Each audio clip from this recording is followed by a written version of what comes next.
पूर्णमादाय पूर्णमिदं पूर्णात् पूर्णमुदच्यते पूर्णस्य पूर्णमादाय पूर्णमेवावशिष्यते। ओम शांति शांति शांति।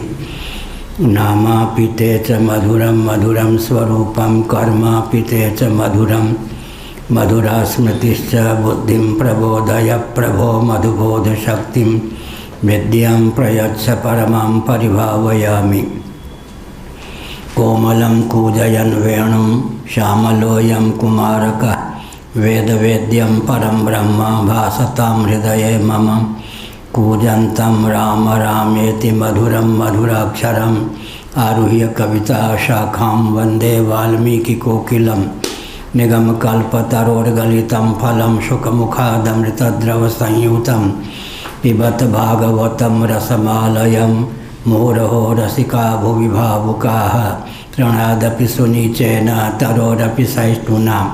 अमानिना मानदेन कीर्तनीय सदा हरि नारायणाखिल गुरो भगवन्नमस्ते। शिवाय नमः शिवलिंगाय नमः। तन्मे मन शिव संकल्पमस्तु। सर्वे भवन्तु सुखिनः।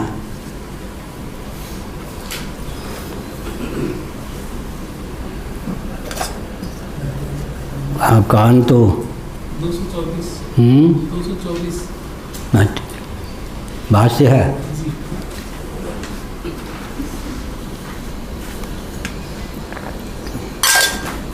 दूसरा पारा नीचे से तीसरी पंक्ति अर्थांतरा। ठीक है।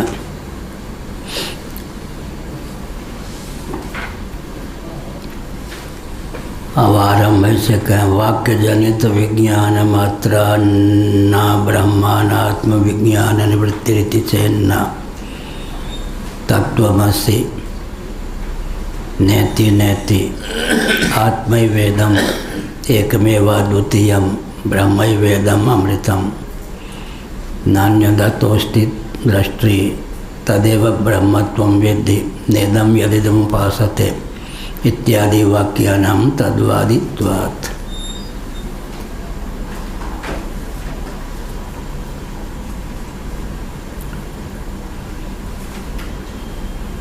वाक्य जनित विज्ञान मात्र से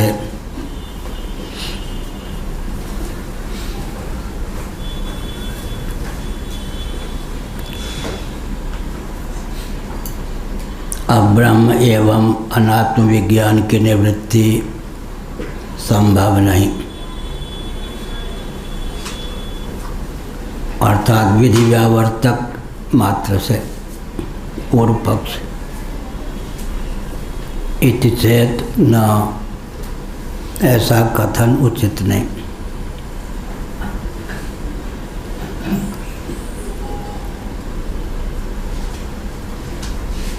तत्वमसि नेति नेति आत्मैवेदम एकमेवा द्वितीयम ब्रह्मैवेदम अमृतम नान्यदतोस्ति दृष्टि तदेव ब्रह्मत्वं विद्धि इत्यादि जो वाक्य हैं,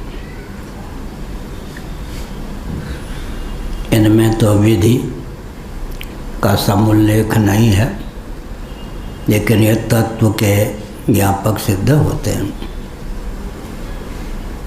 तत्त्वम् असि, वह तुम हो। लक्ष्यार्थ भूमि में ईश्वर और जीव के एकत्व का द्योतक यह वाक्य है।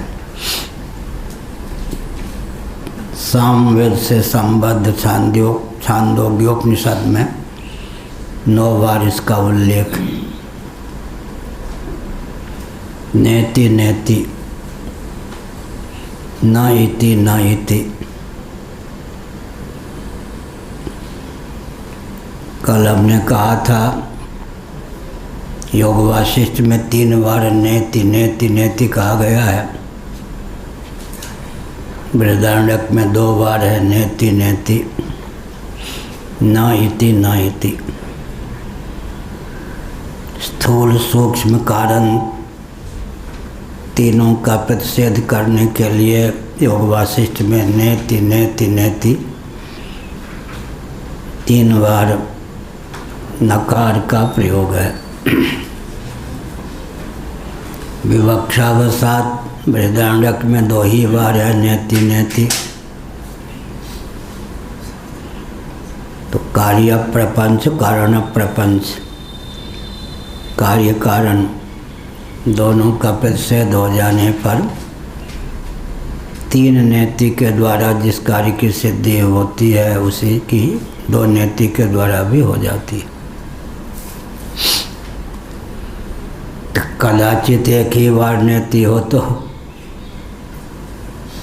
आत्मातिरिक्त जो अनात्मा प्रपंच है उसका निषेध कर देने पर भी समान अर्थ की ही प्राप्ति होती है विवक्षावसात।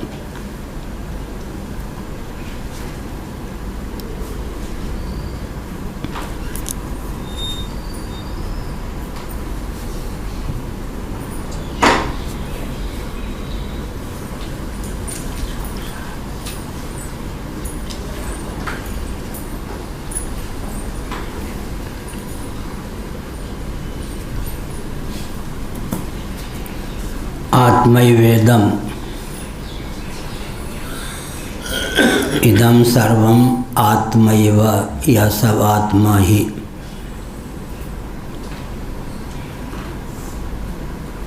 तो यहाँ आत्मा की सर्वरूपता बताई गई। आत्मैवेदम, आत्मैव इदम, आत्मा ही।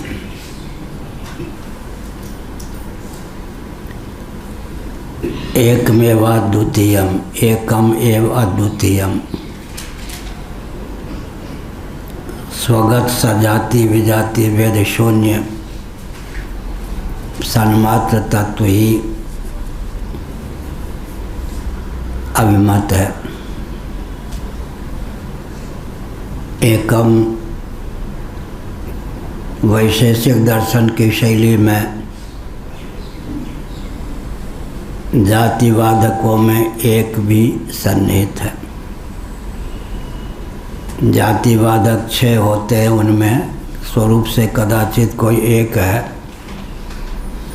तो वहाँ जाति की प्रसक्ति नहीं होगी। जैसे कि आकाश एक है तो आकाशत तो जाति नहीं है, धर्म है।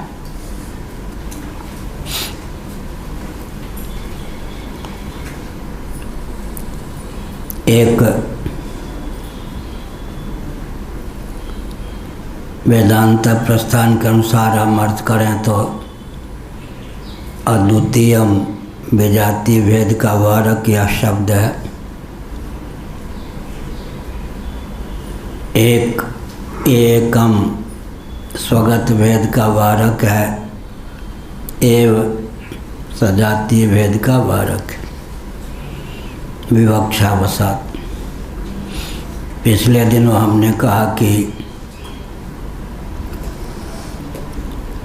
अवयव को लेकर जो भेद की प्रसक्ति होती है वह स्वगत है।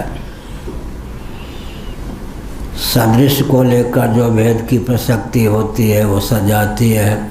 विसदृश को लेकर जो भेद की प्रसक्ति होती है वो विजातीय है। विवक्षावसात विजाति भी सजाति मान लिए जाते हैं। आम, अमरूद, संतरा, नींबू ये सब जब कहेंगे तो ये सब विजाति सिद्ध हो गए।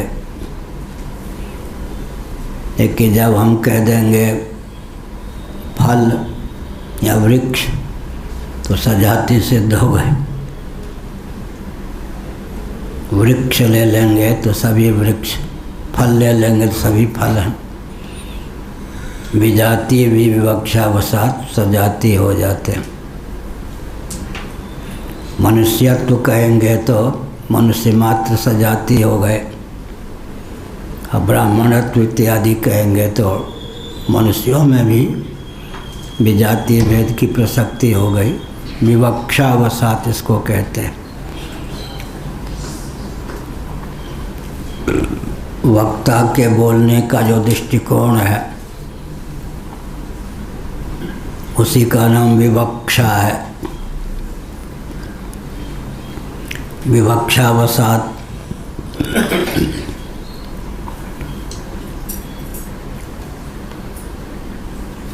दूध तो दिया, आधे ही गिलास दिया। किसी की इज्जत पर कटाक्ष करना हो, क्या दिया? दूध तो आधा ही गिलास दिया। अरे दूध पिलाया, आधा गिलास भर के दिया। अर्थ तो एक ही है, एक में मिट्टी पलीद करना, एक में प्रशंसा करना, अर्थ तो एक ही है। दक्षिणा के आदि केवल 100 रुपये पकड़ा दिए। लो, असंतोषी ब्राह्मण हो तो यही कहेगा। धोती के आदि 2500 के दी, 4000 के देता तो मानता मैं। यही की घटना है। एक कोई कर्मकांडी आए तो 2500 रुपये की धोती दी गई, उन्होंने धोती फेंक दी, 4000 की होती। अब हमको भी और देवी देवता को, मठ को भी यजमान बनाना चाहे, क्या गति होगी उसकी? जीव एक क्षण में इतना अपराध कर लेता है, मनुष्य सैकड़ों जन्मों के लिए अपने आप को संकट में डाल लेता है। उसे होश नहीं रहता कहाँ बैठे हैं। तो यहाँ आकर के 2500 की धोती फेंकेगा, हमें 4000 की चाहिए। अपने भाग्य पर उसने अग्नि का निक्षेप किया या नहीं? जहाँ जाके पुण्य संपादन करना चाहिए, वहाँ भी जाके पाप करे, नरक में जाने का मार्ग प्रशस्त करे। बुरा न मानो होली है। नादान देवी देवता ही ऐसे व्यक्तियों को क्षमा कर सकते। एकमेव द्वितीयम ब्रह्मैवेदम अमृतम, ब्रह्मैवेदम अमृतम। यह सब अमृत स्वरूप ब्रह्म ही है। नान्यदतोस्ति दृष्टि। इस आत्मा के अतिरिक्त और कोई दृष्टा नहीं। तदेव ब्रह्मत्वं विद्धि, इतना है। यहाँ आगे है नेदम यदिदम उपासते। इस समय जिसको तुम उपास्य मानते हो, जिसकी उपासना करते हो, उतना ही ब्रह्म नहीं है। तदेव, उसी को तुम ब्रह्म समझो, जो निरुपाख्य है। निरुपाख्य माने अनिर्वाच्य, वाणी का विषय। अविद्यावृत्ति से वाणी की प्रवृत्ति होती है, जाति को लेकर, गुण को लेकर, क्रिया को लेकर, संबंध को लेकर, रूढ़ि को लेकर। हमने कई बार यहाँ यह वाक्य बोला। जाति, गुण, क्रिया, संबंध और रूढ़ि को लेकर अविद्यावृत्ति से, अविद्यावृत्ति माने साक्षात शब्दों की प्रवृत्ति होती है। हम उदाहरण दिया करते हैं, श्याम लाल की श्यामा गाय श्याम सुंदर के खेत में सुबह से हरी हरी घास चल रही है।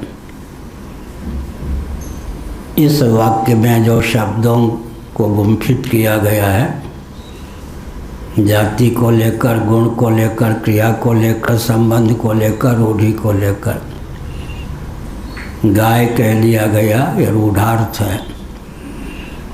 यौगिक अर्थ होता है गच्छति। गाय को गाय क्यों कहते हैं? उसे चलना फिरना बहुत पसंद है। खूंटे पे बांध के भरपेट भोजन भी दो, गाय प्रसन्न नहीं रहेगी। गाय को जब तक घूमने के लिए न दें, तब तक गाय हृदय से प्रसन्न नहीं रहेगी। भोजन करके मोटी भले हो जाए, इसलिए गच्छति यौगिक व्युत्पत्ति है।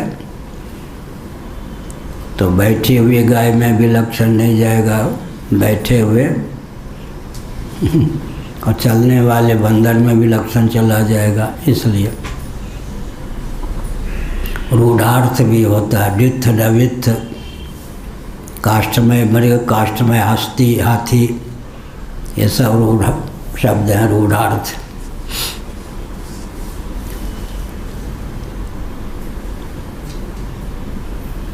ये ब्राह्मण हैं तो ब्राह्मण कुल में जन्म हुआ, ब्राह्मण हो गए, रूढ़ार्थ है। यौगिक अर्थ आजकल के व्यक्ति कहेंगे जो ब्रह्म को जानता है वो ब्राह्मण है। कोई कहे मैं ब्रह्म को जानता हूँ, पूछो तो बंदर को भी नहीं जानते, ब्रह्म को क्या जानते। ठीक से हाँ, ठीक से ज्ञान क्या होगा, ब्रह्म का ज्ञान ऐसे हो जाएगा। ब्राह्मण जन्म जो है वो ब्रह्म सिद्धि के सन्निकट। समोदम तप शौचम, ये जो ब्रह्म कर्म है, ब्रह्म कर्म स्वभावजम। यहाँ एक विचित्र बात, यज्ञ दान का तो यहाँ नाम नहीं लिया, शम दम इत्यादि भी कर्म हुए ना, तब तो ब्रह्म कर्म कहा गया ना, समोदमा। तो शम दम का नाम भी हो गया कर्म। शम दम का नाम भी विवक्षावसात कर्म होता है। ये ब्रह्म कर्म, ब्राह्मणोचित कर्म। ब्राह्मण जो जन्म है वो ब्रह्म प्राप्ति के निर्दिष्ट है, नज़दीक।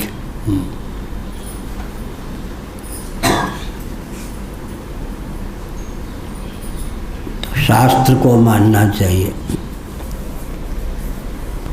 होता क्या है, आर्य समाजी से जो वेदांती बनते हैं वो विकट हो जाते हैं। हम उत्तराखंड में बहुत रहे, वहाँ हमने एक शब्द बनाया था, विकट ब्रह्म। विकट ब्रह्म, विकट ब्रह्म। आर्य समाजी से जो सीधे वेदांती हो जाते हैं वो विकट ब्रह्म होते हैं। मूर्ति पूजा आदि में उनकी आस्था नहीं होती, उपासना में आस्था होती नहीं, तो न यहाँ के रहते न वहाँ के। प्रायः जहाँ वेदांत की कक्षा चलती है, एक दो जगह नाम नहीं लेंगे, वो सब विकट ब्रह्म बनते हैं। विकट ब्रह्म का अर्थ क्या होता है कि तोपास्ती नहीं होते, उपासना की धिज्जी उड़ा दी जाती है, अवतार की धिज्जी उड़ा दी जाती है। एक अशोक सिंघल थे, एक श्मशानी अवधूत कोई, उसने गीता पे कुछ लिखा, यथार्थ गीता। अशोक सिंघल जी ने लिखा, इससे बढ़िया कोई गीता है ही नहीं, गीता पर कुछ। उस व्यक्ति ने गीता के आधार पर अवतार का खंडन किया था। अब बता अब गीता के आधार पर कोई भगवान के अवतार का खंडन करे तो यथार्थ गीता है या गीता के साथ अन्याय है क्या?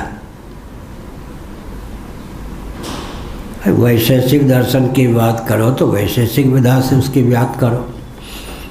अब गीता के आधार पर अवतारवाद का खंडन करना अत्याचार अन्याय की पराकाष्ठा है।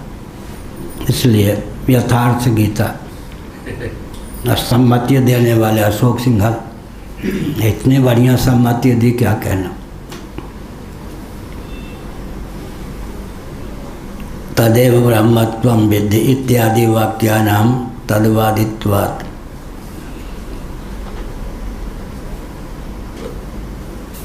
तुम जिसकी समय उपासना कर रहे हो वो ब्रह्म नहीं है, वही ब्रह्म है।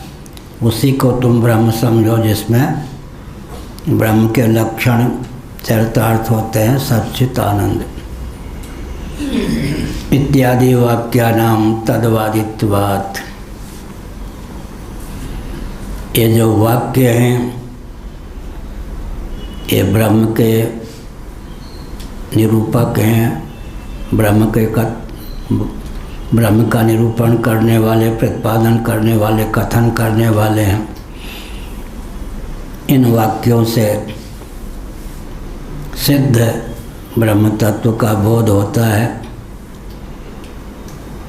ये कोई विधि परक न होने पर भी सिद्ध पदार्थ के द्योतक हैं। अब कोई कह सकता है श्रोतव्य, मंतव्य, निधिध्यासितव्य, द्रष्टव्य, आत्मावारे द्रष्टव्य, श्रोतव्यो, मंतव्यो, निधिध्यासितव्य।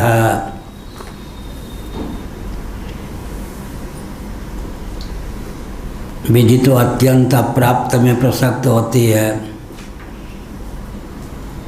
आत्मा तो नित्य प्राप्त है, साक्षात अपरोक्ष है। तब हम श्रोतव्य, मंतव्य, निधिध्यासितव्य को विधि वाक्य बोले या नहीं, तो अंतिम सारार्थ क्या है? विधित छाया। विधि की छाया है, सचमुच में विधि नहीं कि आत्म तत्व विधेय नहीं है, नित्य सिद्ध है। विधित छाया, विधि सदृश परिलक्षित होने पर भी विधि नहीं है। द्रष्टव्य, श्रोतव्य, मंतव्य, विधि परक शब्द प्रयुक्त होने पर भी विधि की छाया मान लेंगे, क्योंकि आत्म तत्व नित्य प्राप्त है। तत्वमसि नेति नेति आत्मैवेदम एकमेवा द्वितीयम ब्रह्मैवेदम नान्यदतोस्ति दृष्टि तदेव ब्रह्मत्वं विद्धि। जिन वचनों को भगवान भाष्यकार ने समुद्रित किया, विधि गर्भित न होने पर भी ये सिद्धार्थ के द्योतक हैं। अतः ब्रह्म के प्रतिपादक वचन विधि गर्भित न होने पर भी सिद्धार्थ के बोधक हो ही सकते हैं, उनके अनुशीलन से कृतार्थता प्राप्त हो ही सकती है। द्रष्टव्य विधेय विषय समर्पकरणीयता निधि चेन्ना। वही 5वीं टिप्पणी। आत्मा वार्य द्रष्टव्य। अच्छा, आपने टिप्पणी देखी नहीं थी, लेकिन पहले अपनी ओर से कह दिया। आत्मा व आर्य द्रष्टव्य, आत्म तत्व ही द्रष्टव्य है। अपनी पत्नी को याज्ञवल्क्य जी ने कहा, 2 पत्नियां थीं, एक तो धन बंटवारा कर दिया दोनों में, एक धन लेके प्रसन्न हो गई, पतिदेव बाबा होने जा रहे सन्यासी, कोई बात नहीं, धन तो पर्याप्त है, बहुत समय गृहस्थ में रह लिया। दूसरी ने कहा, इतना वैभव आपके पास, क्या जनक इत्यादि से खूब मिलता था धन, उसको छोड़ करके आप जा रहे हैं, इसका मतलब क्या हुआ? कोई अद्भुत चीज़ आपके पास है जिसके बल पर इस विशाल वैभव को छोड़कर, गृहस्थाश्रम को छोड़कर, हमको भी छोड़कर जा रहे हैं। वो जो आपके पास निधि है, धन है, उसमें आप हमको सम्मिलित कीजिए। हीरे जवाहरात से क्या लगा? पिछले दिनों मैंने बताया, तत्वज्ञ मनीषी भी जीवन मुक्ति के विलक्षण आनंद की अभिव्यक्ति के लिए गृहस्थाश्रम में मुक्त होने पर भी गृहस्थाश्रम का त्याग कर संन्यास आश्रम या निवृत्ति परायण हो जाते हैं, संन्यास आश्रम को ग्रहण करते हैं। हिमालय में जब मैं रहता था तब उधर इन शब्दों की बहुत प्रसिद्धि थी। अब तो सब जगह कलयुग की पहुँच हो गई। उस समय जीवन मुक्ति का विलक्षण आनंद, ये सब शब्द ऋषिकेश में, हरिद्वार में, बद्रीनाथ में, इन सब जगह रहा हूँ। यह कहा, इसीलिए द्रष्टव्य विधेय, आत्मा वार्य द्रष्टव्य, श्रोतव्य, मंतव्य, निधिध्यासितव्य। दर्शन करने योग्य है, दर्शनीय है तो एकमात्र आत्म तत्व ही, श्रवणीय है तो एकमात्र आत्म तत्व ही, मननीय है तो एकमात्र आत्म तत्व ही, निधिध्यासितव्य है तो एकमात्र आत्म तत्व ही। आत्मा के श्रवण से सबका श्रवण हो जाता है, एक के साधे सब सधे। आत्मा के मनन से कुछ मंतव्य शेष नहीं रहता, आत्मा के ध्यान से कोई अन्य ध्यातव्य शेष नहीं रहता, क्योंकि जो सबसे विविक्त है वही सर्वरूप भी है। क्या घट नहीं, कुल्लड़ नहीं, सकोरे नहीं, मृत्तिके तेव सत्यम, लेकिन मिट्टी का ज्ञान हो गया तो घट कुल्लर सकोरे इन सब का ज्ञान हो गया सामान्य रीति से। सबसे विविक्त की सर्वरूपता, पहले सबसे विविक्त सिद्ध कीजिए। विविक्त माने अतिरिक्त, अतीत। सबसे विविक्त सिद्ध करेंगे, फिर सर्वरूप भी सिद्ध कर देंगे। यह हुआ नेति नेति, यह भी नहीं, यह भी नहीं। पृथ्वी नहीं, जल नहीं, तेज नहीं, वायु नहीं, आकाश नहीं, अव्यक्त नहीं, इनसे अतीत है। और अंत में अव्यक्त भी वही, आकाश भी वही, वायु भी वही, अग्नि भी वही, जल भी वही, पृथ्वी भी वही।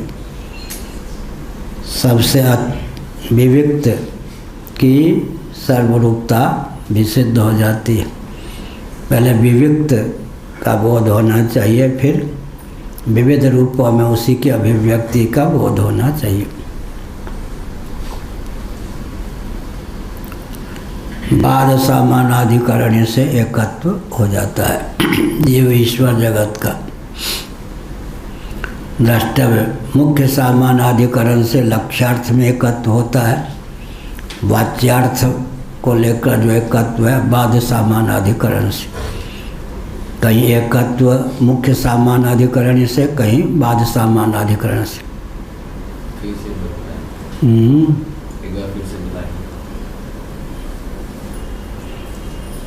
उपाधि जीव और ईश्वर के अलग अलग है या नहीं, उनका बात करके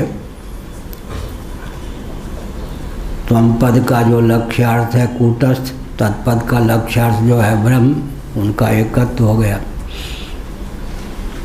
वो एकत्व मुख्य सामानाधिकरण से यहाँ बाद हो गया। उपाधि का बाद हो गया, निरपेक्ष का एकत्व हो गया। बाद सामानाधिकरण मुख्य सामानाधिकरण से। अंत में जब लक्ष्यार्थ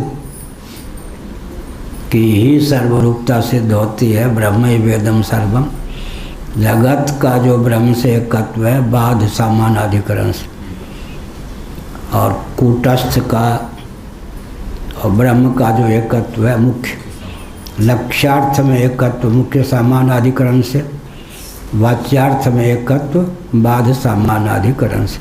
उन्हें भूल गई गैया, इन्हें गागर उठाए वो क्या, उन्हें भूल गई गैया, इन्हें गागर उठाए वो।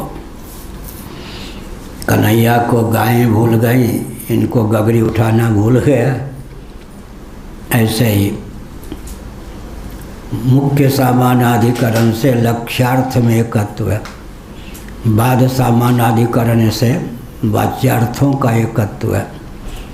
निरुपहित धरातल पर मुख्य, उपहित धरातल पर बाद की प्रसक्ति होती है। विशेषता के जो ख्यापक हैं उनका अपनोदन कर देंगे तो बाद, ये भी ब्राह्मण है, ये भी ब्राह्मण है। अब कहें ये षड्दर्शनाचार्य हैं और निरक्षर भट्टाचार्य हैं, पूर्वाचार्य। किसी को गाली देना हो तो निरक्षर भट्टाचार्य कहीं का अब विद्वान गाली देगा तो क्या देगा, यही तो देगा। जानता कुछ नहीं है, बक बक बोलता, निरक्षर भट्टाचार्य।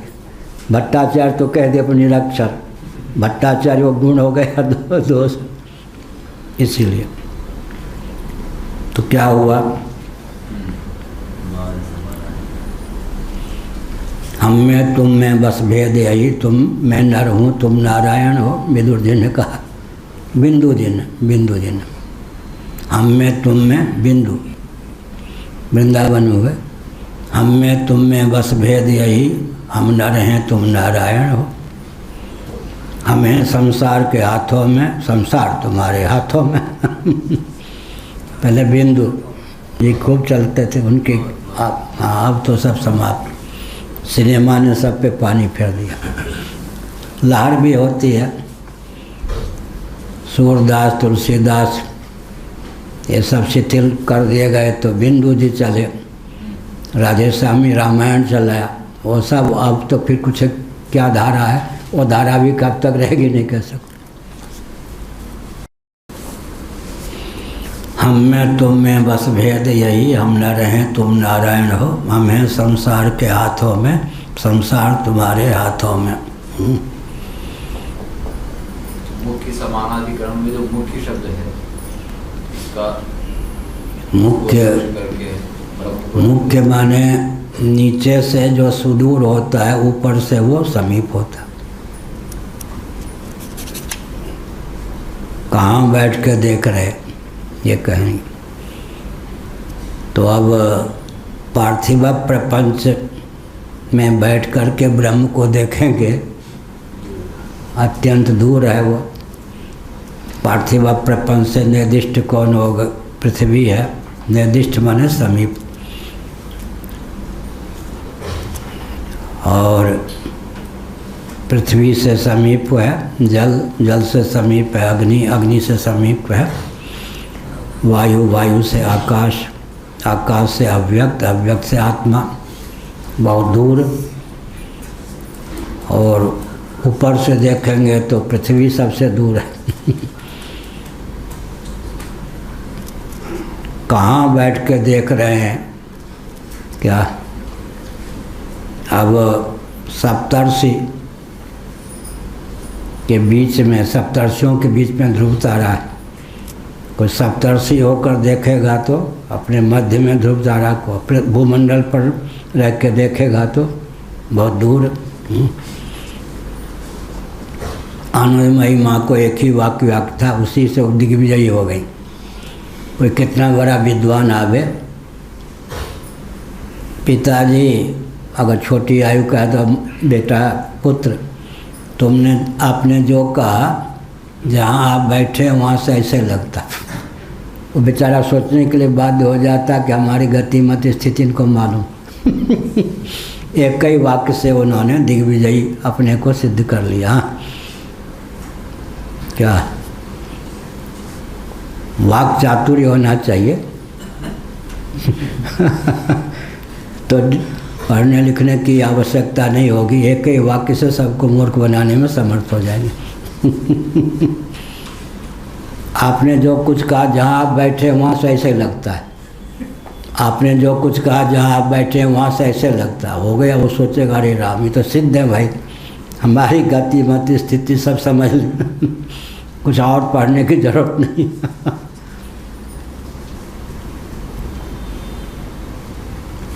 वो सब वृंदावन के सिद्ध उड़ियाबाजी, हरिबाजी, आनंदमयी माँ, ये सब पुराने समय की बात है।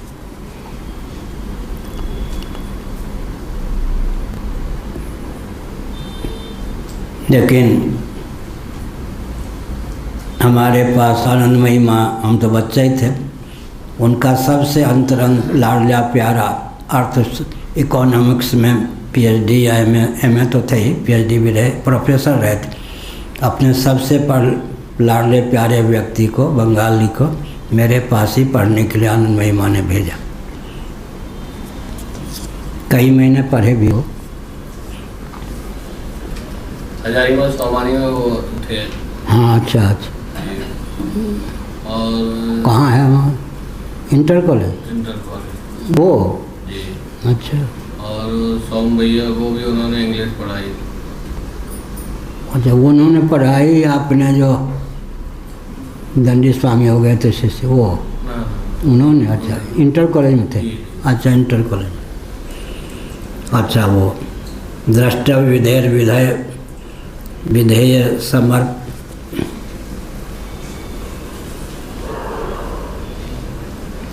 द्रष्टव्य श्रोतव्य, तो यहाँ पर विधेय के समर्पण के लिए इति चेन्न अर्थांतराभावात् इत्युक्तोत्तरत्वात्, अर्थांतर का अभाव है। जिनका अर्थांतर नहीं हो सकता उनका उसी अर्थ में उपयोग करना उचित है, ऐसा हम पहले कह चुके हैं। द्रष्टव्य विधेय ये कहा, यहाँ आत्मा का ही प्रकरण है, सिद्धार्थ का प्रकरण है। सिद्धार्थ के प्रतिपादक वेद वचन नहीं होते, भाव्य भाव्य अनुष्ठेय साध्य के ही प्रतिपादक होते हैं। ऐसा कहना उचित नहीं है।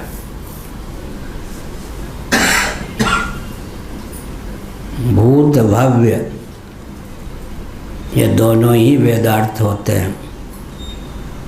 भूत और भव्य, भव्य माने साध्य अनुष्ठेय, भूत माने सिद्ध।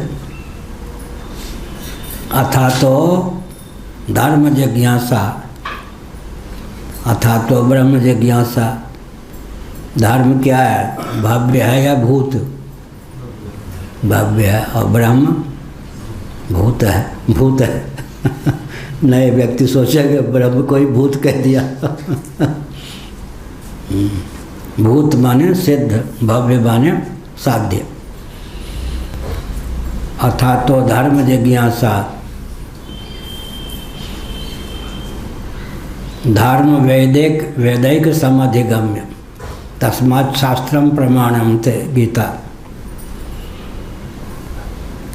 क्या धर्म है, क्या धर्म है? एक व्यक्ति आए,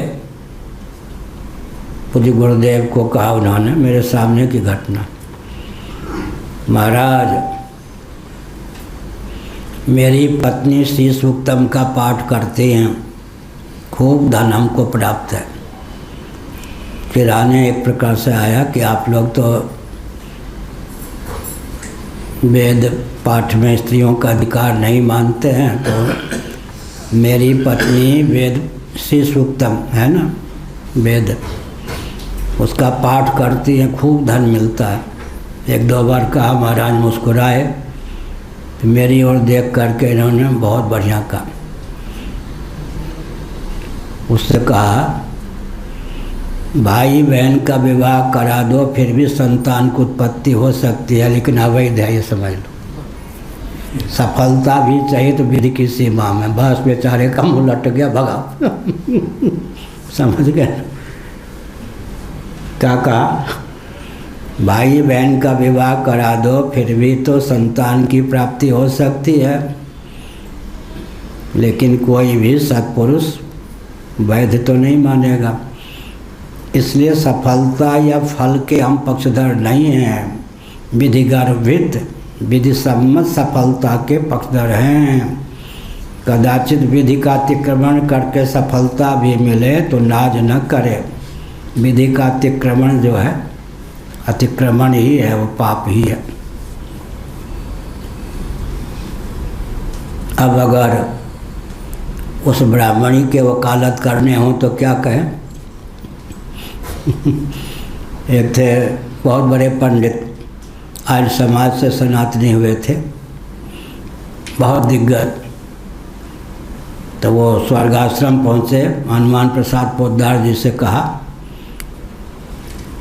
मैं ईश्वर का खंडन करूँ या मंडन? बताइए, जो भी सद वही। हाथ जोड़ के हनुमान प्रसाद पोद्दार ने कहा, महाराज मंडन कीजिए।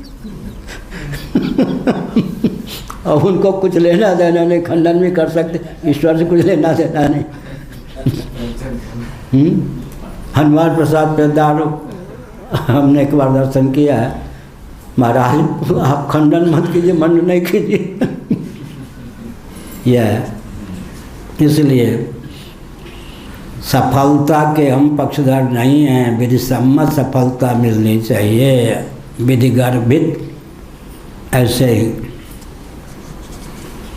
आत्म वस्तु स्वरूप समर्पक ही रेव। हाँ, तो सूत संहिता में लिखा है, एक पक्ष दिया गया है। किन्हीं किन्हीं का यह कथन है कि ब्राह्मण की पत्नी, परंपरा से ब्राह्मण घर की बेटी हो, स्त्री हो, वो वेद में अधिकृत मानी जा सकती है। एक पक्ष सूत संहिता में। फिर हमारे पूज्य गुरुदेव संगत साधते थे, यज्ञशाला में यजमान होते हैं, यजमान की पत्नी होती है, उस समय यज्ञ में दीक्षित होने के कारण यजमान की पत्नी वेद पाठ श्रवण करने में अधिकृत होती है। द्विज घर की हो, ब्राह्मण क्षत्रिय वैश्य घर की द्विजाति। साथ ही साथ कुछ ऐसे मंत्र होते हैं जो यजमान की पत्नी उच्चारण करे तभी यज्ञ सफल होता है। विधि बलात् वहाँ पर भी अमुक अमुक मंत्र में अगर यजमान की पत्नी अधिकृत न हो तो उस मंत्र का उच्चारण कैसे करे। या दूसरी बात यह है कि आजकल मैं कभी कभी कहा करता हूँ, याद कचरे पढ़े लिखे कथावाचकों ने बड़ा उपद्रव किया। स्त्रियों का इसमें अधिकार नहीं, शूद्रों का इसमें अधिकार नहीं हो बोलना शुरू कर दिया। भागवत में है लेकिन वो बोलना कैसे चाहिए, ये गावहीं यही चरित्र संवारे, रामचरितमानस में लिखा। भगवान के चरित्र को भी संवार के बोलना चाहिए। अब प्रश्न उठता है कि ब्राह्मण के लिए सबसे ज़्यादा निषेधाज्ञा है या नहीं। अब ब्राह्मणों में भी सन्यासी के लिए सबसे निषिद्ध है। अगर आप शास्त्र सम्मत फल चाहते हैं तो अपने ऊपर कृपा करके शास्त्र सम्मत विधि निषेध का पालन कीजिए। अगर आपको यात्रा करनी है तो यातायात के जो नियम है उसका पालन कीजिए। यातायात का नियम तो मनुष्य के द्वारा परिकल्पित हैं, वेदादि शास्त्र तो मनुष्य के द्वारा परिकल्पित नहीं है। फल चाहिए शास्त्र सम्मत और विधि निषेध चाहिए क्या सेकुलर, संभव है क्या। अगर शास्त्र सम्मत फल चाहिए तो शास्त्र सम्मत विधि निषेध का अनुपालन अपने ऊपर कृपा करके कीजिए। अगर आपको लगता है कि लोभ भय कोरी भावुकता अविवेक से ग्रसित ये वेदादि शास्त्र हैं तो दूर रहिए। शास्त्र सम्मत फल पाना है तो शास्त्र सम्मत विधि निषेध का अनुपालन करना ही होगा।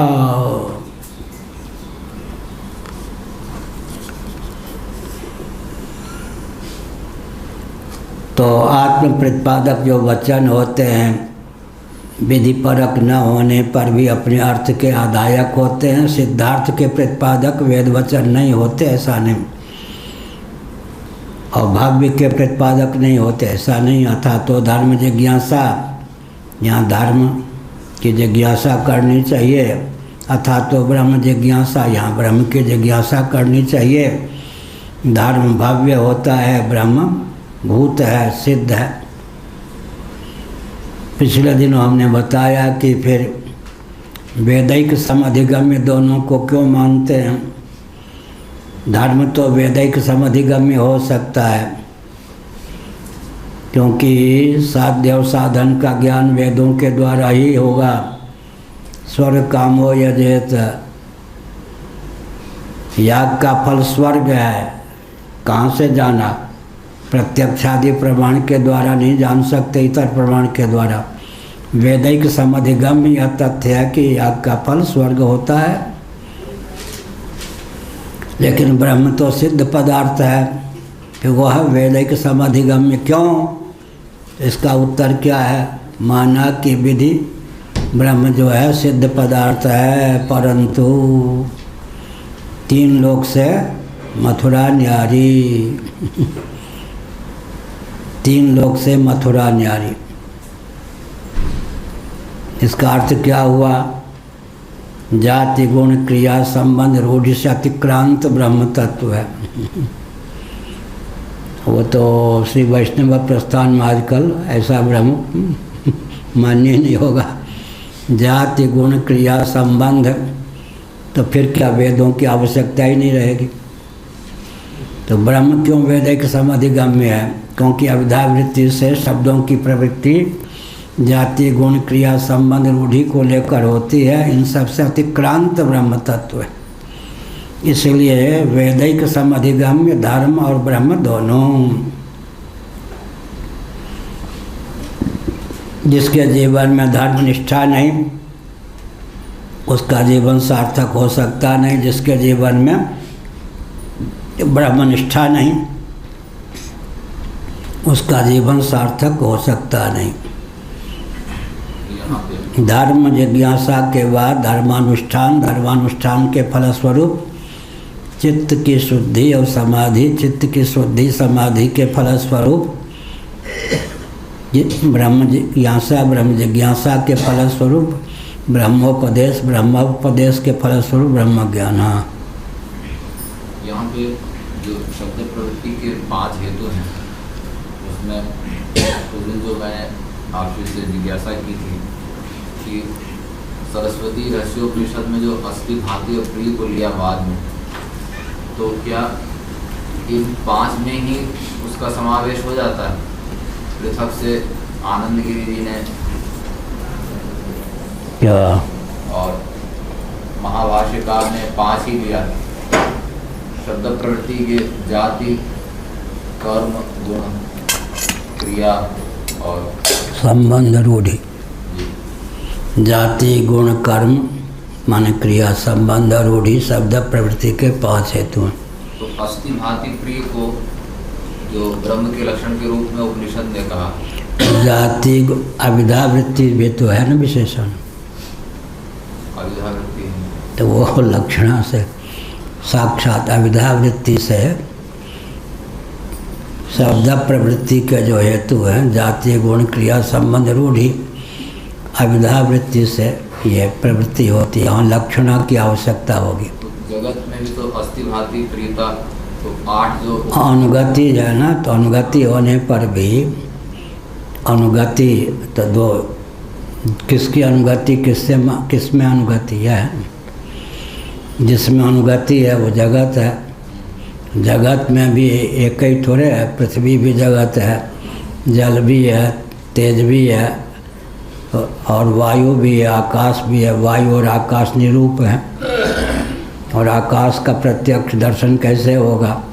जगत में भी तो सब प्रत्यक्ष के ही विषय नहीं हो सकते। जब जगत भी सर्वतोभावेन प्रत्यक्ष प्रमाण का विषय नहीं हो सकता, कैमुतिक न्याय से डंके की चोट से यह तथ्य सिद्ध है कि फिर नाम रूपात्मक जगत से अतिक्रांत जो अस्थि भांति प्रिय रूप ब्रह्म है, वो सर्वथा प्रत्यक्ष का विषय कैसे हो सकता? साक्षात अपरोक्ष का अर्थ क्या हुआ? सुख दुख आदि के समान प्रत्यक्ष नहीं। प्रत्यक्ष भी कह दें तो वहाँ पर प्रत्यक्ष का अर्थ होता है साक्षात अपरोक्ष। यत् साक्षात अपरोक्षात ब्रह्म।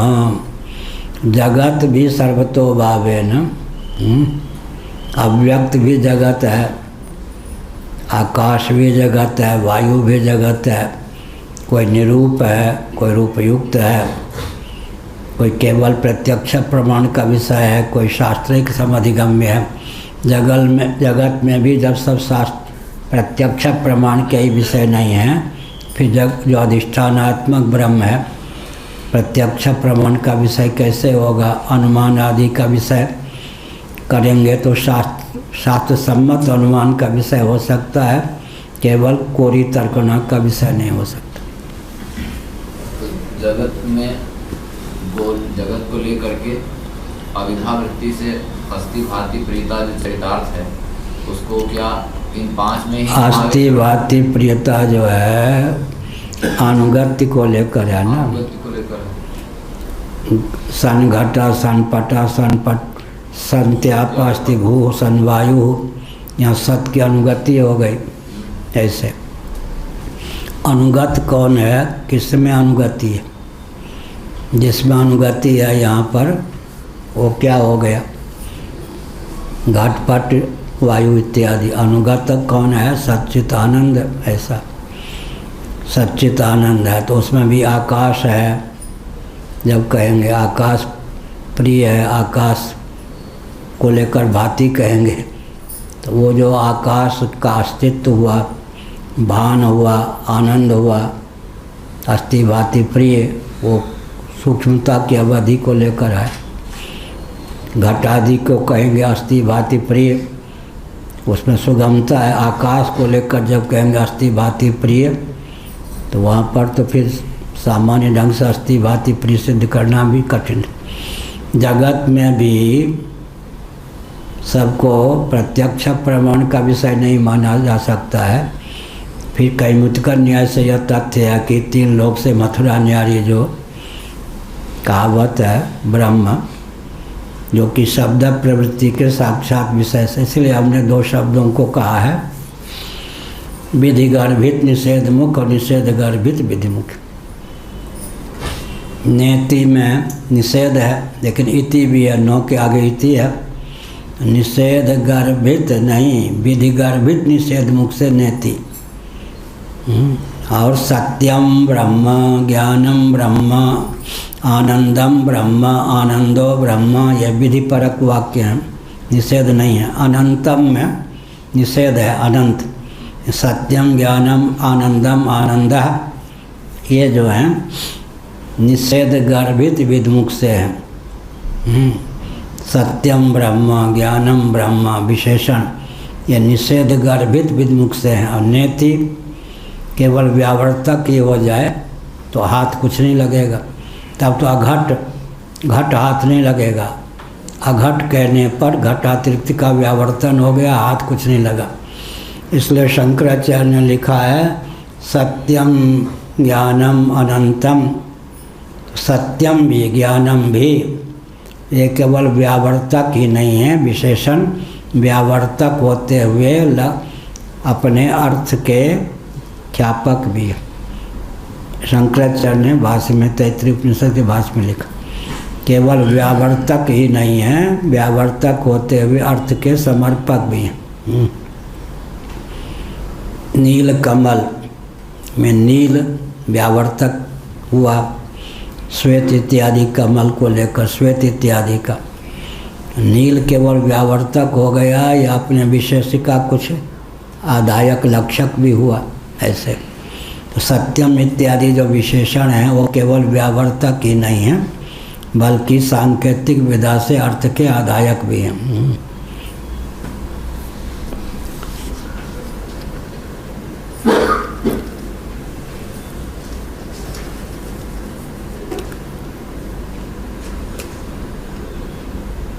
श्रवण काल एव तदर्शन से कृतत्वा द्रष्टव्य विधे नानुष्ठानांतरम कर्तव्यम इत्युक्तोत्तरम एतत्। श्रवण काल में ही उसका दर्शन भी हो जाता है, श्रोतव्य भी है, मंतव्य भी है, निधिध्यासितव्य भी है, द्रष्टव्य भी है।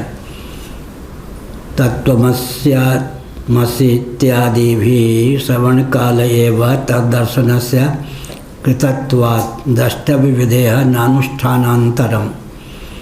द्रष्टव्य जो है विधि अनुष्ठानांतर की अपेक्षा नहीं रखती। इत्युक्तोत्तर में तत्, पहले ही हमने इस तथ्य को बता दिया है। क्या अर्थ हुआ? तत्त्वमसि आदि जो महावाक्य हैं उनके श्रवण काल में ही विधि के बिना, यहाँ तो विधि नहीं है, आत्म साक्षात्कार की सिद्धि हो जाती है। द्रष्टव्य विधि से अनुष्ठानांतर का कर्तव्य नहीं है, अर्थात आत्म तत्व का ज्ञान कोई अलग से कुल्हाड़ी चलाने ये सब की आवश्यकता नहीं। क्या अर्थ हुआ? यजनीय है, इसका श्रवण करने पर काम चल जाएगा या याग करना भी पड़ेगा? याग करना। और यहाँ द्रष्टव्य से, यहाँ साक्षात अपरोक्ष है, वहाँ अनुष्ठेय हुआ, याग करने से होगा ना। भोजन बनाने से भोजन की सिद्धि होगी, यात्रा करने से गंतव्य तक पहुँच सकते हैं, ऐसा यहाँ। तो यहाँ क्या हुआ? द्रष्टव्य कहने पर कोई दर्शन के लिए आँख खोलने की जरूरत पड़ेगी, साक्षात अपरोक्ष है, यह अंतर हुआ। सिद्धिं प्राप्तो यथा ब्रह्म तथाप्नोति निबोध में समासे नैव कौन्तेय निष्ठा ज्ञान से या परा। गीता का 18वां अध्याय।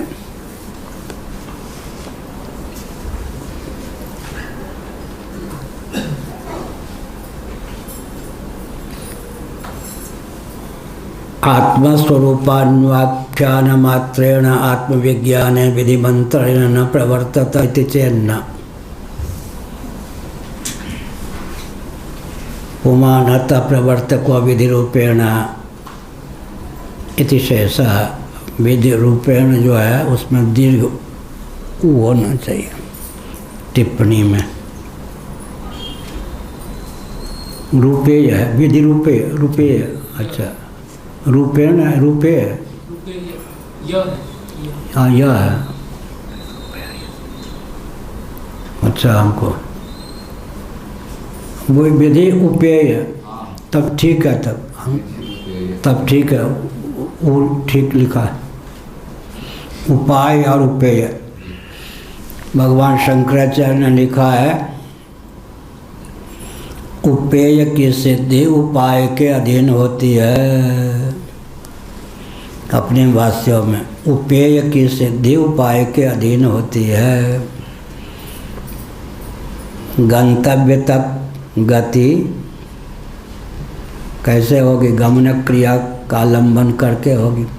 उपेय की सिद्धि उपाय के अधीन होती है। उपेय का ज्ञान भी हो गया और उपाय नहीं करेंगे तो काम नहीं बनेगा।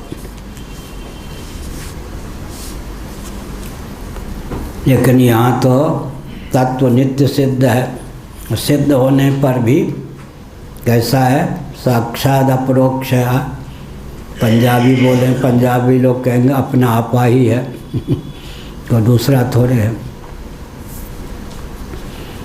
यहाँ तो श्रवण मात्र से कल्याण हो जाए। श्रवण का अर्थ वस्तु स्थिति का निर्धारण, उपक्रमोपसंहारादि षड्विधि लिंगों के द्वारा समग्र वेदांतों का तात्पर्य ब्रह्मात्मिक तत्व ब्रह्म और आत्मा के एकत्व विज्ञान में सन्निहित है। इस अचंचल निश्चय का नाम श्रवण है। कल का उपक्रमोपसंहारादि षड्विधि लिंगों के द्वारा समग्र वेदों का परम तात्पर्य ब्रह्मात्म तत्व के एकत्व विज्ञान में सन्निहित है। इस अचंचल निश्चय का नाम श्रवण है।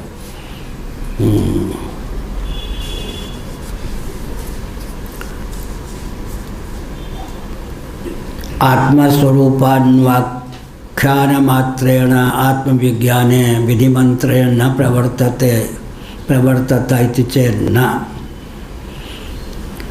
आत्मस्वरूप का अन्वाख्यान कर दिया, प्रतिपादन कर दिया, निरूपण कर दिया,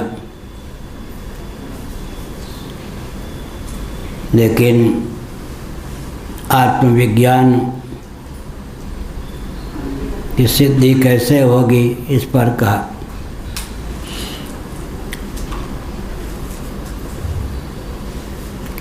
आत्मस्वरूपान्वाख्यान मात्रेण आत्मविज्ञाने विधिमंत्रेण न प्रवर्तते। तत्वमसि इत्यादि में कोई विधि तो नहीं है, तो प्रवृत्ति कैसे होगी? तो यहाँ कहा कि वो साध्य नहीं है ना, आत्म तत्व स्वतः सिद्ध है। इसलिए कोई यज्ञ आदि के समान यजनीय कर्तव्य अनुष्ठेय तो नहीं है, आत्म तत्व स्वतः सिद्ध है। इति चेन्न आत्मवादी वाक्य श्रवणेन आत्मविज्ञान से जनितत्वात् किं भोः कृतस्य करणम। बढ़िया। आत्मवादी वाक्य श्रवणेन, आत्मा का निरूपण करने वाले जो वचन हैं, सत्यम ज्ञानमनंतम ब्रह्म, ये सब, विज्ञानमानंदम ब्रह्म, ये सब, उसके श्रवण मात्र से, श्रवण क्यों कहा? गुरु की उपयोगिता के लिए। श्रवण करेंगे काम से तो सुनावेंगे कौन? गुरु। इसलिए आत्मा, आत्मवादी वाक्य, आत्मा का निरूपण करने वाले जो वचन हैं, सत्यम ज्ञानम अनंतम ब्रह्म, तत्वमसि आत्मा ब्रह्म, अहम ब्रह्मास्मि, प्रज्ञानम ब्रह्म आदि,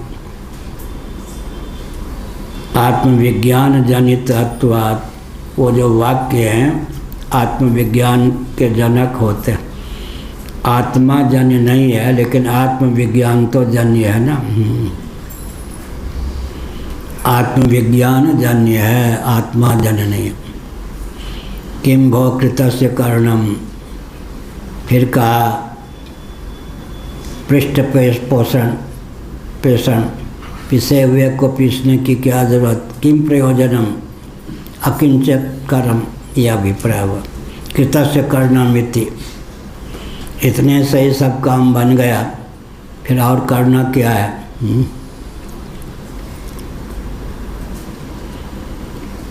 आत्मस्वरूपान्वाख्यानम आत्मविज्ञान विधि मंत्र न प्रवर्तत इति चेन्न आत्मवादी वाक्य श्रवणेन आत्मविज्ञानस्य जनितत्वात् किं भो कृतस्य कर्णम।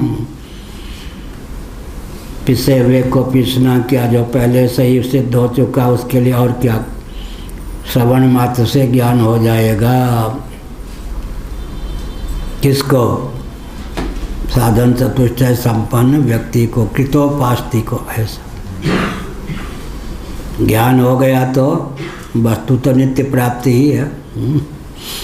अज्ञान की निवृत्ति अपेक्षित है, तत्व तो पहले से ही है सच्चिदानंद। अज्ञान की निवृत्ति का अर्थ क्या हुआ, अनात्म वस्तुओं के अनुरूप आत्म मान्यता का त्याग कर देने पर काम बन जाता है। आत्मा तो साक्षात अपरोक्ष ही है।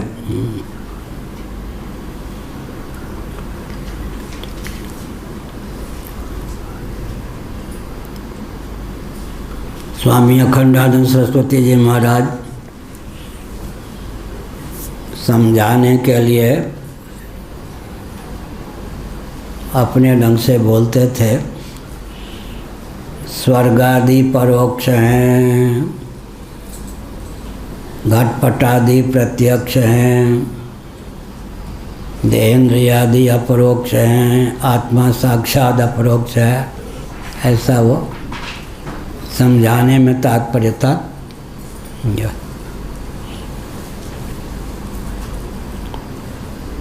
क्या कहा, स्वर्गादि परोक्ष हैं, वो जोड़ देते थे नित्य परोक्ष, उनके ऊपर और दर्शन का प्रभाव था। तो नित्य में छोड़ के बोल रहा हूँ, स्वर्गादि परोक्ष हैं। और क्या हुआ, घटादि प्रत्यक्ष हैं, देहेंद्रियादि अपरोक्ष हैं, आत्मा साक्षात अपरोक्ष है। यह अपरोक्ष को भी कहीं कहीं प्रत्यक्ष कहा गया है।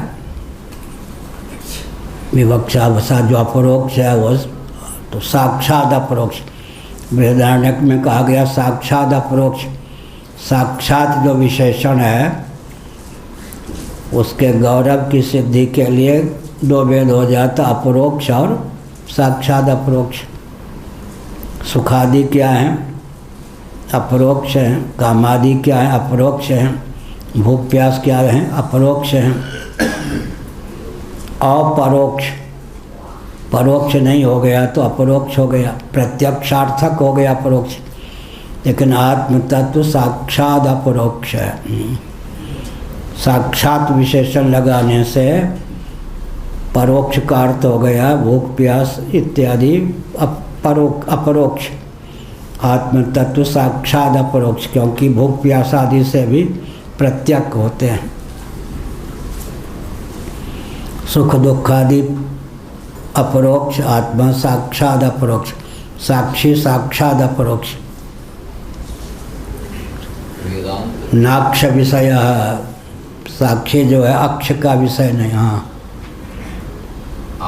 वैष्णवाचार्यों ने जो प्रतिपादन किया उसकी बात नहीं, हमारा जो वेदांत संबंध, जो हमारी शास्त्रीय भक्ति का जो पक्ष है, भक्ति रसायन इत्यादि में भी देखें तो उसकी दृष्टि से साक्षात अपरोक्ष का ही प्रत्यक्ष होना अवतार मान सकते हैं। अवतार उसमें बहुत साक्षात अपरोक्ष जो है ज्ञान चक्षु का विषय है, दिव्य चक्षु का विषय है या स्व चक्षु का विषय है, ये सब आएगा। साक्षात अपरोक्ष भगवान श्री राम कृष्ण आदि किसी को मिल भी जाए तो फिर वो दिव्य चक्षु, दिव्यम ददामि ते चक्षु, स्वचक्षु न तो माम शक्य से द्रष्टुमने नैव स्वचक्षुषा दिव्यम ददामि ते चक्षु पश्चिमे योगमेश्वरम। दिव्य चक्षु से श्री राम कृष्ण आदि का दर्शन होता है और आत्म दर्शन जो है वो साक्षात अपरोक्ष है, वो दिव्य चक्षु का भी विषय नहीं है। ज्ञान चक्षु विमूढ़ा नानु पश्यन्ति पश्यन्ति ज्ञान चक्षुषा और दिव्यम ददामि ते चक्षु। भगवान जो हैं वो दिव्य चक्षु, लेकिन उसमें भी अंतर है। अवतार काल में कंस को भी श्री कृष्ण का विग्रह दृष्टिगोचर होता था और अर्जुन को दाढ़ी नहीं ले जाएगा कोई, चक्रवर्ती दाढ़ी वालों की बड़ी विशेषता होती, उनको होता कि कोई दुनोच के न ले जाए। एक बच्चा था इकलौता, विद्यालय जाता था तो उसको चिढ़ाते, इकलौता बच्चा हो और छोटी आयु का लोग बहुत चिढ़ाते, तुम्हारे नाक को कौवा ले जाए, और रोता रहता था। तो माता ने कहा पकड़े हैं, फर्रुखाबादी भाषा, पकड़े हैं कहाँ कौवा ले गए। अब मोबाइल बंद रखिए। तो क्या कहा, दिव्यम ददामि चे चक्षु पश्चिमे योगमेश्वरम। दिव्य चक्षु के विषय कौन हो सकते हैं? भगवान। दिव्यम ददामि ते चक्षु, विराट स्वरूप का, जिन विभूतियों से मंडित अपने स्वरूप का मैंने वर्णन किया है 7वें अध्याय, उन समग्र विभूतियों से मंडित मेरे स्वरूप का दर्शन करना चाहते हो तो स्वचक्षु के द्वारा दर्शन नहीं कर सकते, इसलिए मैं दिव्य चक्षु देता हूँ।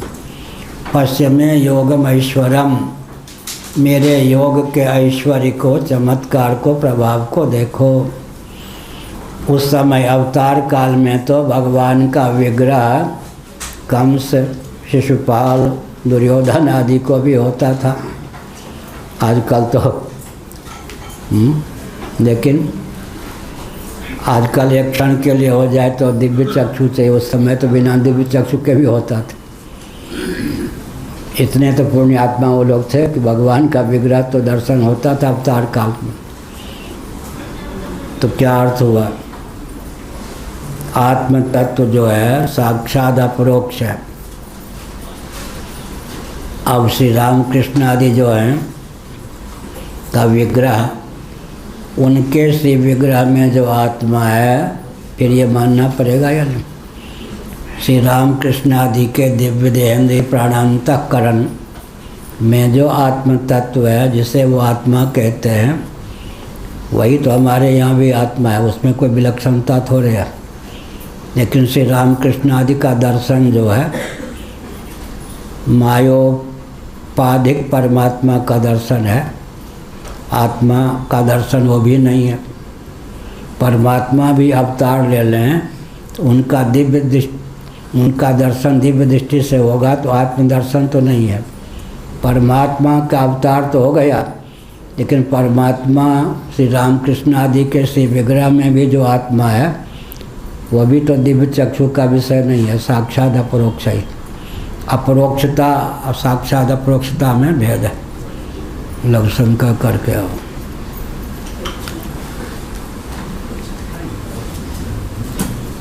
अन्वाख्यान मात्रेण आत्मविज्ञाने विधिमंत्रेण न प्रवर्तत इति चेन्न। यज्ञ, दान, तप इनके स्वरूप का प्रतिपादन कर देने मात्र से यज्ञ, दान, तप की सिद्धि नहीं होती है।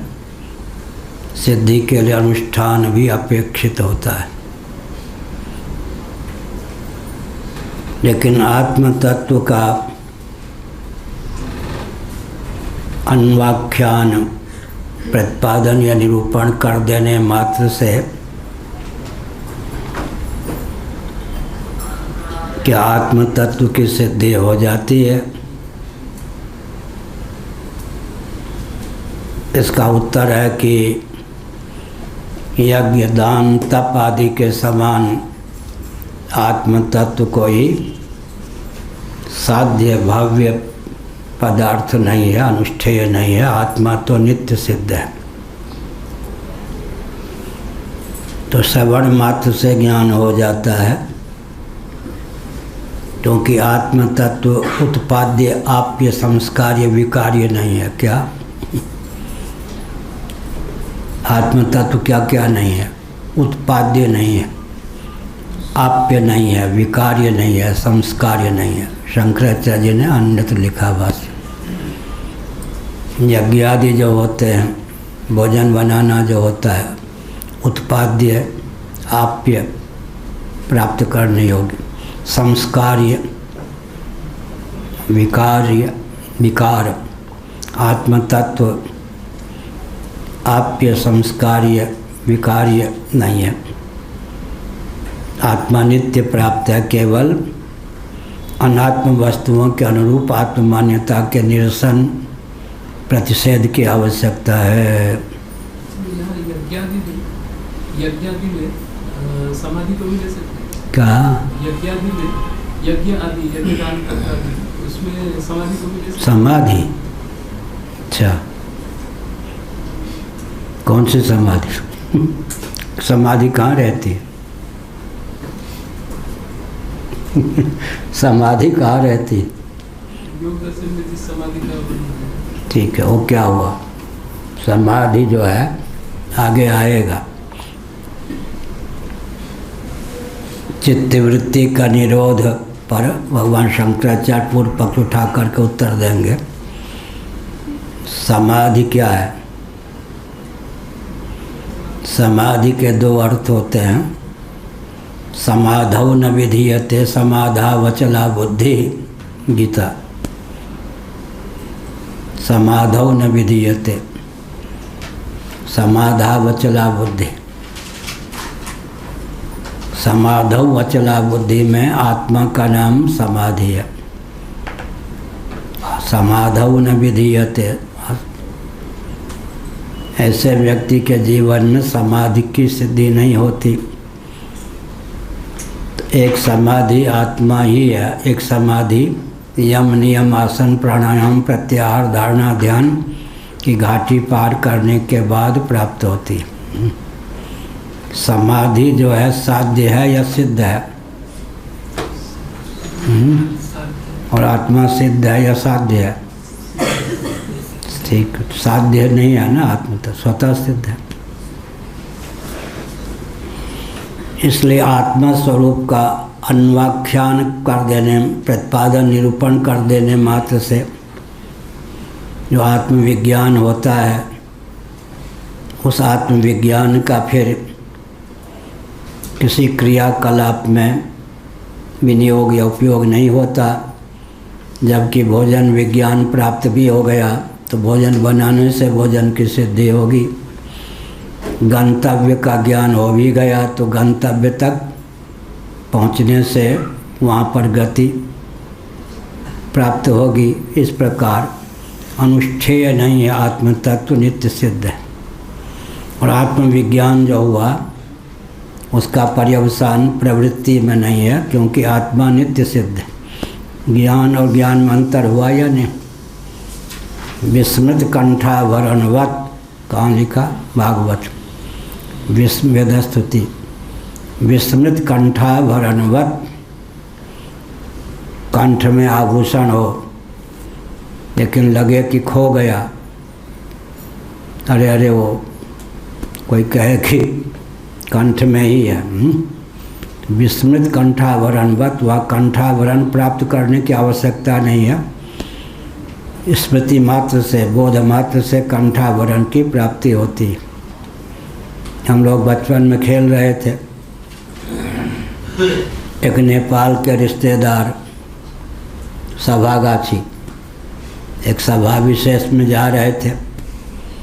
ए बच्चों, प्यास लगी है, पानी पिलाओ। तो कुआं से पानी खींच करके हमने पिलाया। उसके बाद 1-2 किलोमीटर चले गए, जहाँ जाना था उसके बहुत नज़दीक, फिर लौटे आए।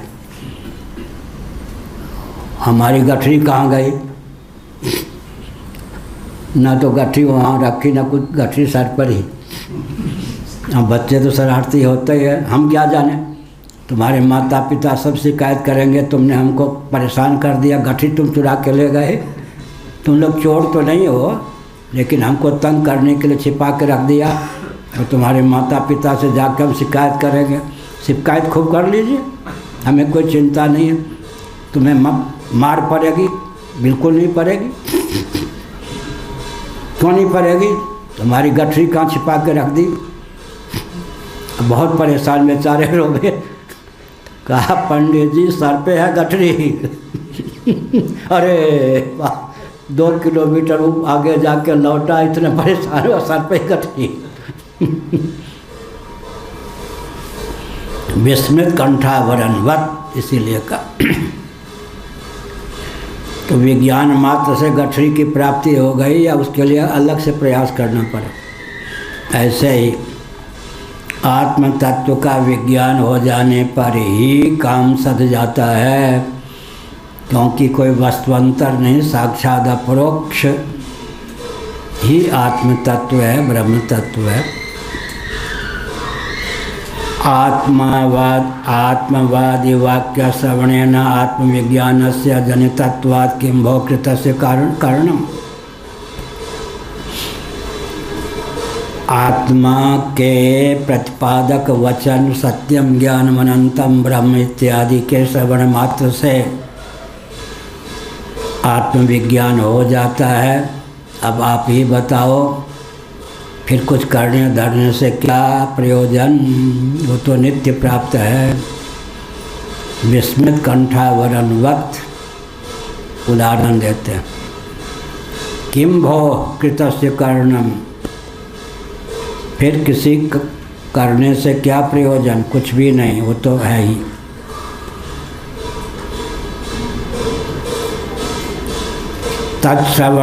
तत्श्रवणेपि कि न प्रवर्तते चेन्न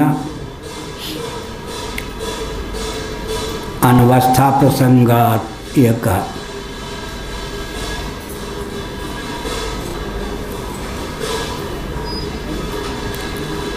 आत्मविज्ञान तो आत्म प्रतिपादक श्रुति वाक्यों के श्रवण मात्र से हो जाता है, फिर कुछ करना शेष नहीं रहता।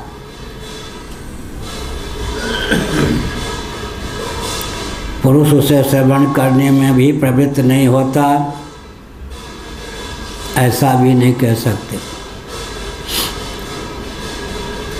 अनवस्था प्रसंगात यथा आत्मवादी वाक्यार्थ श्रवणे विधिमंत्रेण न प्रवर्तते तथा विधिवाक्यार्थ श्रवणे विधिमंत्रेण न प्रवर्तिष्यता इति विध्यंतरापेक्षा।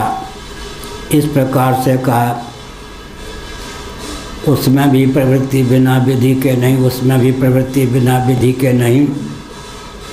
इस प्रकार अनवस्था दोष की प्राप्ति हो जाएगी। तो यहाँ आत्म प्रतिपादक वचन का विधिवत श्रवण करे साधन चतुष्टय संपन्न व्यक्ति, आत्म तत्व कोई विधेय नहीं है, साध्य नहीं है, नित्य सिद्ध साक्षात अपरोक्ष है। आवश्यकता क्या है? केवल अनात्म वस्तुओं के अनुरूप आत्म मान्यता के निरसन की आवश्यकता है। इसलिए कहा गया अतः निरसनेन अतद व्यावृत्त्या।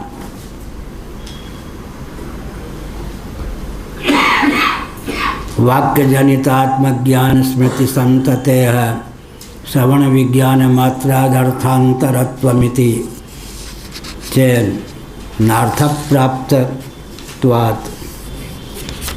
फिर कहा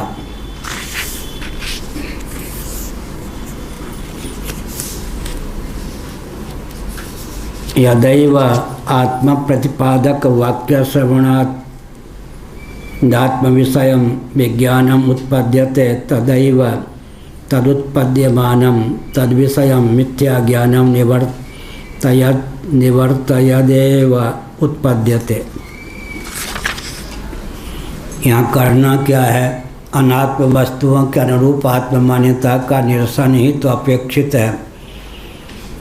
आत्मा तो साक्षात अपरोक्ष ही है, नित्य प्राप्त ही है, स्वप्रकाश साक्षात अपरोक्ष ही है। अतद व्यावृत्ति, अतः निरसन से ही काम बन जाता है। नेति नेति, कहीं विधिमुख से कह दिया सत्यम ज्ञानम अनंतम ब्रह्म, सत्यम ब्रह्म ज्ञानम ब्रह्म आनंदम ब्रह्म आनंदो ब्रह्म, विधिमुख से हो गया। अनंतम कह दिया निषेध मुख से। नेति नेति विधि गर्भित निषेध गर्भित विधिमुख से, विधि गर्भित निषेध मुख से। इस प्रकार से क्या हुआ?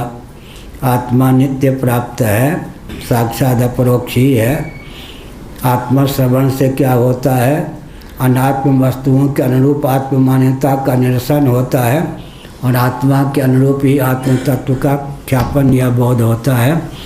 कुछ वहाँ झंडा वंडा चढ़ाने की आवश्यकता नहीं होती। इसी को लोग कहते जवानी जमा खर्च उपहास करने वाले।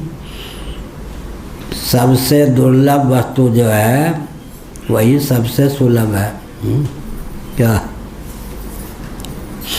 सब ही सुलभ, सब दिन सब देशा, सेवत सादर समन कलेसा।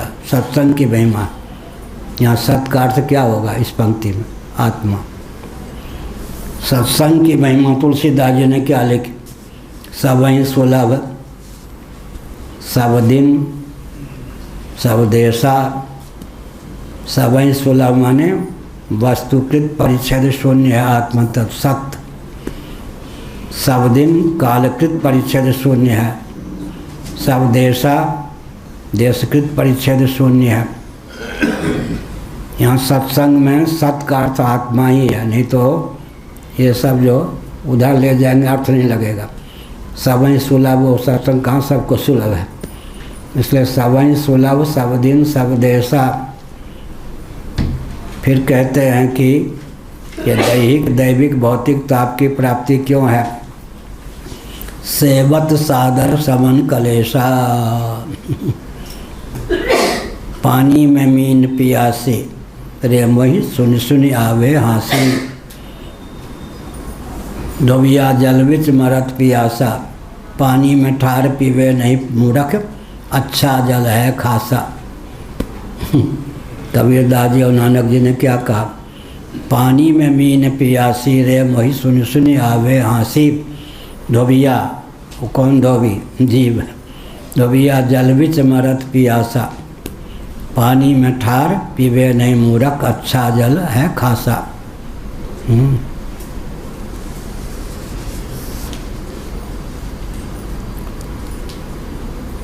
यह कहा वाक्य जनित आत्मज्ञान स्मृति संतते श्रवण विज्ञान मात्रा अर्थांतरत्वमिति चेन्ना अर्थ प्राप्त त्वात्। वाक्य जन जो ज्ञान होता है, श्रवण जन्य जो ज्ञान होता है, उसी से कृतार्थता हो जाती है, अर्थात अनात्म वस्तुओं के अनुरूप आत्म मान्यता विगलित हो जाती है। फिर कोई अतिरिक्त प्रयास करने की आवश्यकता नहीं है। भवन विज्ञान से भवन की प्राप्ति नहीं होती, भवन बनाना पड़ता। भोजन विज्ञान से भोजन की प्राप्ति नहीं होती, भोजन बनाना पड़ता। आत्म तत्व नित्य सिद्ध है, साक्षात अपरोक्ष है, स्वप्रकाश है। केवल अनात्म वस्तुओं के अनुरूप आत्म मान्यता का निरसन कर देने पर स्वतः सिद्ध नित्य ही प्राप्त स्फुरण रूप आत्म तत्व ही शेष रहता है। उसी से कृतार्थता या मोक्ष की प्राप्ति होती है। सबसे जो सुगम है वही सबसे दुर्गम है। सबसे सुगम क्या है? गंता को मालूम पड़ जाए कि मेरा गंतव्य मैं स्वयं हूँ, तो गमन क्रिया की अपेक्षा होगी क्या? क्या गंता को मालूम पड़ जाए कि मेरा गम्य मैं स्वयं हूँ, तो गमन क्रिया की अपेक्षा होगी। यहाँ लाचारी क्या विषय, यहाँ कठिनाई क्या है? अपने तक पहुँचना ही सबसे ज़्यादा कठिन काम है। क्या? जो हमारा तात्विक स्वरूप है उस तक पहुँचना माने अपने तात्विक स्वरूप को जानना ही सबसे अधिक कठिन काम है। करना क्या है? अनात्म वस्तुओं के अनुरूप आत्म मान्यता का निरसन अपेक्षित। अनात्म वस्तुओं के अनुरूप आत्म मान्यता का निरसन या त्याग अपेक्षित है। इसलिए श्रवण से प्राप्त विज्ञान मात्र से कृतार्थता संभव है। कोई अतिरिक्त प्रयास की आवश्यकता नहीं। कई बार मैंने कहा विस्मृत कंठाभरणवत् यतैव आत्म प्रतिपादक वाक्य श्रवणात् आत्म विषयम विज्ञानम उत्पद्यते यदैव तदैव तदुत्पद्यमानम तद विषयम मिथ्या ज्ञानम निवर्तत यत एव उत्पद्यते। आत्म तत्व के श्रवण से जब आत्म तत्व का विज्ञान उत्पन्न होता है तब उसी समय वह मिथ्या ज्ञान का निवर्तक होता हुआ ही उत्पन्न होता है। आत्मविज्ञान भी कर्तव्य है। इसका अर्थ क्या हुआ? अनात्म वस्तुओं के अनुरूप आत्म मान्यता का निरसन ही कर्तव्य है। आत्मा तो साक्षात अपरोक्ष नित्य प्राप्त अपना आपा है। यह कहा अनात्म वस्तुओं के अनुरूप जो आत्म विषय ज्ञान मिथ्या ज्ञान है उसका निवर्तन करता हुआ ही आत्म तत्व का विज्ञान अभिव्यक्त होता है। आत्म विषय मिथ्या ज्ञान निवृत्तौ च तत्प्रभावः स्मृतयो न भवन्ति स्वाभाविक्यो नात्म वस्तुमेव विषयाः। स्मृति आदि की यहाँ पर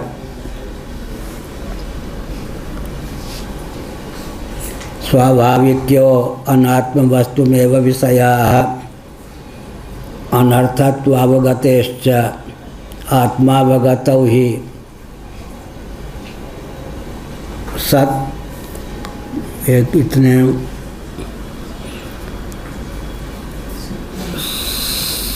सत्या क्या लिखा है? सत्यमन्यद्वस्त्वनर्थत्वेन अवगम्यते अनित्य दुःखा शुद्ध्यादि बहु दोष वस्तुआत् आत्मवस्तुनश्च तद्विषय लक्षणत्वात्। ज़्यादा से ही इसमें फैली हुई। अब कहा कि अनित्य है, अनात्मा प्रपंच, आत्मा नित्य है, उससे सर्वथा विलक्षण है। और क्या है? दुख। अनात्मा प्रपंच दुख में हेतु है, आत्मा साक्षात सुख रूप है। यह अशुद्ध है तो आत्मा सर्वथा शुद्ध है। इस प्रकार से अनित्य अचित दुख रूप अनात्मा प्रपंच से विविक्त नित्य सदरूप चिद्रूप आनंद स्वरूप आत्म तत्व है।